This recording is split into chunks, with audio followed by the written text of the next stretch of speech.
Hi everyone, Nella here with Benjy, who is shirtless. And this is a response to Pettook's prompt about stories and dolls and whether stories are necessary to enjoy our dolls, or whether you can just have the doll and still enjoy it, and all of that good stuff. So personally for me, having a character and having a story really just makes the doll feel less like a static object, if that makes any sense at all. It also, I found it makes it much easier to explain to people that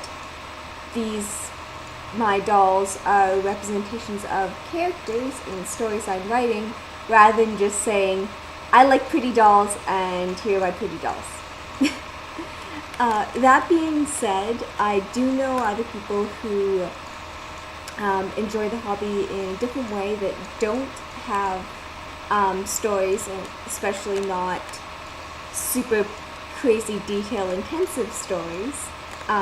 For instance, my sister, who got me into the hobby, has 2 Volksgirls, and basically for them they have names and they have kind of a style and a super vague personality, and that's it.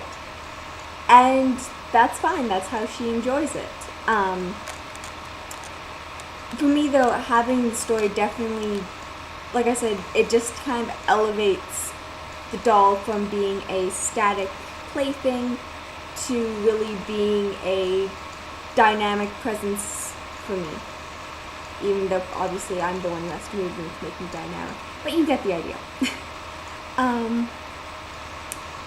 I don't think that people who have like a more complex story are better in the hobby. I do enjoy hearing other people's stories, whether or not they are connected to the dolls. But that's just a bit for me because I'm a very creative person and I like hearing other people's creative endeavors and what they come up with.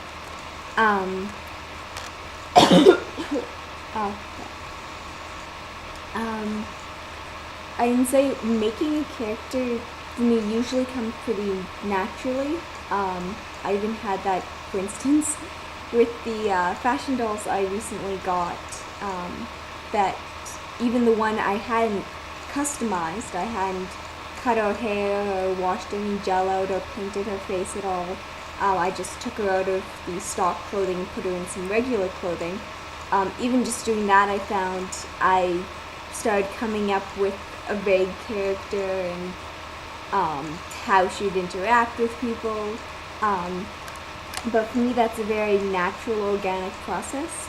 I haven't, to my recollection, I've never really had a doll or a plaything at all that was just a static plaything. I always ended up creating some sort of personality at the very least for them. Though, of course, now with my BGDs, they have very very involved stories, and everyone's connected, and there's long backstories, and there's a lot of writing that goes into that. I have to say, I like the idea of having a doll that is just pretty and nice and not having to come up with all this extra hard work.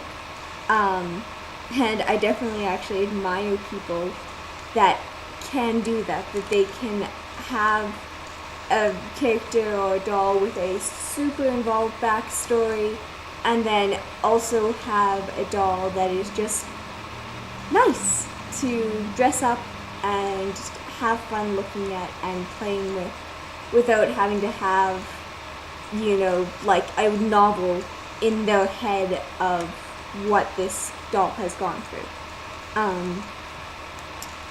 So yeah, that's my take on it. Everyone enjoys the hobby differently, and I'd say any, especially advice for anyone who's new, but people in general, just don't feel like you have to come up with something just because other hobbyists have really in-depth stories. And definitely don't feel like, oh, my doll's not original, I should just, stop. No. If you like your doll, that's really all that matters. And if you come up with a story for them and you think, oh, this is really Mary Sue, this is wish fulfillment, who cares? It's your doll. Have fun with it. One last note, if anyone is wondering why Benjy is shirtless, I was working on a Sims 4 version of Benjy, Emelinda, and Miss Celeste, and I've actually pretty much managed to get it, so I'm going to end this video with the Sims 4 version of, like I said, Benjy, Emelinda, and Miss Celeste, and then just a close-up of Benjy's Sim version. Okay, bye everyone.